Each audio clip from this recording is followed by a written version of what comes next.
welcome back to Scott Wonder's World. Fat Ugly One is here, and he's with his good friend. He's got it right first time, Dean. My good friend Dean, and this is episode 3, Dean, of our sort of it is. Going back and looking at much stuff we want to go back and have a look at. Yeah. No, I'm enjoying this little series that we're doing. This beer, I mean, for me, it's a staple for me, especially in the summertime. It's a cracking beer, I think. Yeah, when you use, I know we used the term Joy Purr for Joy Purr last week. When you talk about granddaddies of a beer style, I don't think anything beats this as a granddaddy, as the first, as the original. It is what it is. It is numero uno, isn't it? Really? Yeah. And obviously it's Pilsner Urquell. Still stands out for me when you look in that side of the beer aisle. Obviously, you've got some decent stuff on that side. You've got Vorsteiner and the likes of Kronbacher and all those sort of bits and pieces. But Pilsner Urquell is still one that I will happily go and buy. Not so often, but every now and then I fancy something a bit different and go to a Pilsner Urquell, and it's a good beer.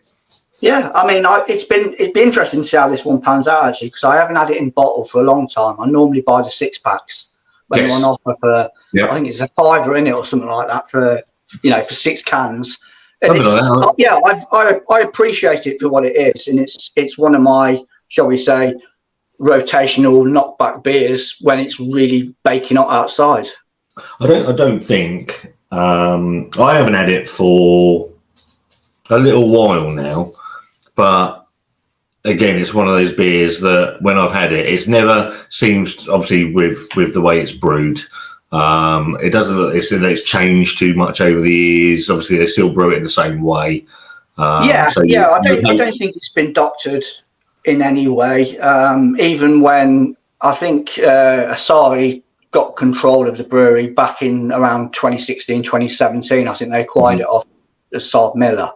But again, I think they just let them crack on with it and just make it as it is. With something like Pilsner Urquell, I think if you start any company to come in to sort of invest or take over, if you're starting to mess with something with the history of Pilsner Urquell, I think you're onto an absolute fucking shellacking straight away. Yeah.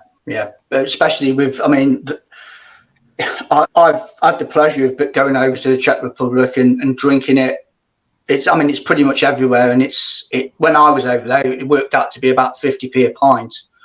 It's absolutely cracking stuff. It's like sort of embroidered into Czech people's beer drinking sort of habits, and I think, like you say, a big multi-corp to come over and just change it would be absolute sacrilege, I think. Well, yeah, I think there'd probably be stampedes through the roads or the little roads of Pilsen if that happened. Yeah, definitely. It'd be an outcry, I would imagine. Yeah, I'd like to see it on the unfiltered version of it come over to these shores. That'd be pretty interesting. Yeah, that'd be nice to do. So obviously, have you had that? No, I haven't. No, not even when I was over there. It's very, very hard to get. I think you can have it if you go to the brewery tour. It's just very small batch stuff.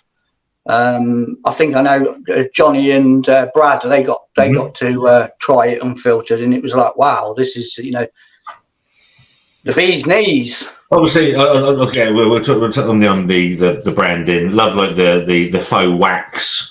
It's cool that is. Yeah, it just, and obviously you got the bottle top as well. Yeah, that's embossed as well, isn't it? Yeah. Right, if you get it out, mate, you'll take it. Obviously, it's 4.4% on your ABVs. Yeah, nice. You're going to tell me you've got a Pilsner Urquell glass, aren't you? Oh, yeah. I've got my very nice new Stein from Staggeringly Good.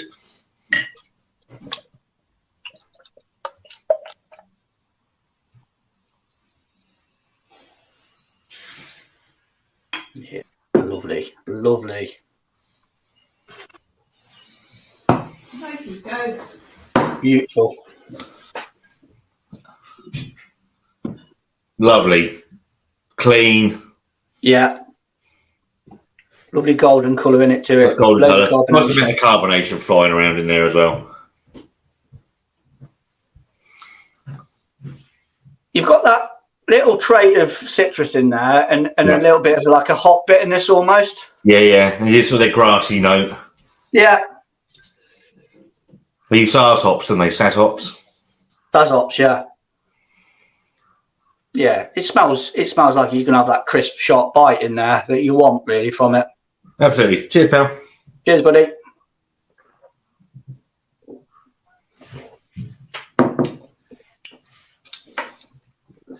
Here you go. Yeah, it's lovely. It is. It's.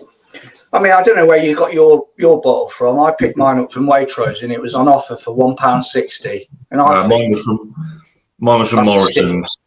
Yeah, but mine was from Morrison's. I couldn't tell you how much I paid for it because I didn't give a shit. It normally floats around the £2 mark, something like that. But I think you can't argue with it. You get that really nice bitterness on the end, which is what I like. It's obviously sits around quite nicely in your mouth. Obviously, that sort of peppery bitterness. I mean, it's super crisp, isn't it? You get all the, it's a box ticker when it comes to thirst quenching and all that malarkey. And at 4.4, and I've done it before. I've just back-to-backed it in one afternoon when the barbecue's been on. Yeah, it's easy drinking, isn't it? And with that, like most well-made pilsners, because you got that bitter end, that dry, peppery bitter end, it makes you want to go back in for more anyway. Yeah, it's almost like that parched feeling, isn't it? Yeah. You have a sip, you quenched, and it dries out, and you go back again. Yeah, and then you want to go back in and get a bit. It's like rinse and repeat. Yeah. Yeah, but it's. I mean, intake wise, you've got that hoppy sort of bitter, citrusy, lemony tone in there, and then that bitterness in the middle or to back end. Yeah, and then you get the drying effect on it. It's beautiful. It really is beautiful. And obviously, the thing with these type of beers, any off flavors, you can't mask them. They're there for all to see, and there's no off flavor in that. As you say, it's clean, it's crisp. That little bit of lemon. Just worrying what the dog's up to. A little bit of lemon. That as you say, that hoppiness, and then that dry out at the end. So you're going to go back for some more. I think it's fantastic. Yeah, I've got no issues with it. I'll always keep drinking it. I will always. Yeah. Not so much in the back end of the year, but like I say, come summertime, it is a go-to of mine. I love the stuff. It just does everything I want from a cold Pilsner. It's that thirst quencher, isn't it? Especially in the as you say, in the summer months where the sun's beating down on your head.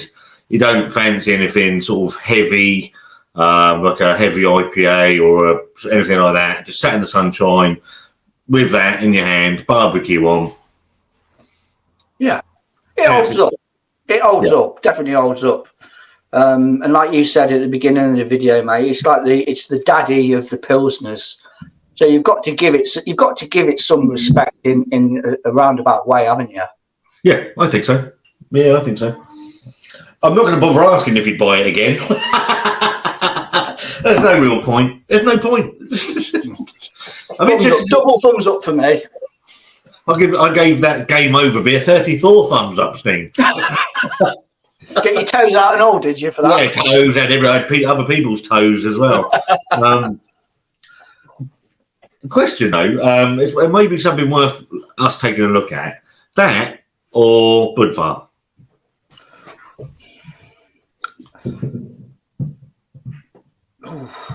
It's a tough one, isn't it? Should we do a video on that? Should we do a video on that? They're both exceptional beers, aren't they, really? Should we do, when you're down... We'll do it. We'll do it. Yeah, we could even throw Staroparum into the mix. Staroparum, yeah. That's a decent one. Why not? We'll have a three beer battle off. 3 beer battle off. That'll be a good fun video. We need to start making a note because I know we made a note that we were going. Oh no, I know. Yeah, I know the other one. Yeah, there's two in the bag for when I'm down at yours, and then we've got a few bits and pieces for doing this. Yeah.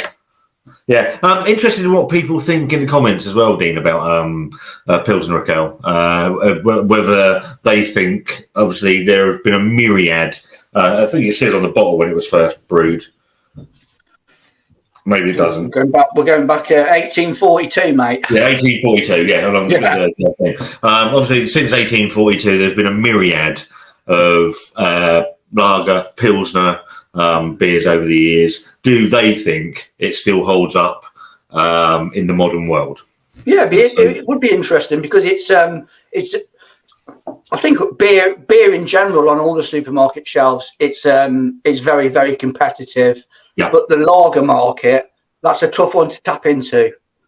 Yeah. And like you said, you've got all these new releases on a yearly basis, really, from the big boys. I mean, the standout one this year for me probably would be Madry. I know Dave's a big fan of that. Oh, fucking hell. Don't. I get about 5 or 6 fucking photos a week of Madry. Yeah. I liked it. I thought it was decent. But they say that there's that many big breweries churning out like the latest new lager on the shelf. So when you've got stuff like this that's been around for years, competing even more so with all the new releases, and of course all the other old school lagers that are around still. Yeah, I think putting that up against Budweiser, that'd be quite interesting. It would be, yeah. So for me, I've always got more of a honey note with the Budvar. A slight honey note to it, so honey sweetness. Yeah, I think completely. I think they're very different. Different kettle of fish, yeah. Different kettle of fish. Yeah, but make for a good video, mate. Yeah, we'll look forward to that. Let's just whack that. Put your comments in the comments box about what you think of Pilsner Urquell. I know Dean and certainly myself, a huge proponent of it. Obviously, when you talk about daddies of beers and granddaddies of beers and great granddaddies of beers, that is an originator of a beer, and still for me holds up in the modern world today. Yeah, very, very good. Lovely stuff. We're now going to switch over to Dean's channel and do another beer that's not even come fucking close to this. No, that will be interesting. Yeah, that'll be interesting. So thank you, Dean. Really appreciate your time. Put your comments in the comments box. Go and give Dean some love over on his channel. Go and give him some support. Go and give him a sub, a thumbs up. Let us know what you think of Pilsner Urquell. And me and Dean, we'll see you very soon. Cheers, buddy. Cheers.